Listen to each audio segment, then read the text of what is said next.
Hey guys, welcome to KB Tutorials. So when we try to install taiko like this, npm install taiko, you might face this issue like unexpected end of JSON input while parsing near. Something like this issue you will be facing. Okay, so I'll show you what you can do so that you come out of this issue. Okay, so simply you need to clean this cache simply like npm cache clean hyphen force. This I am going to put it in the description as well.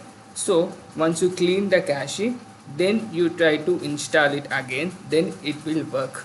So I faced the same issue.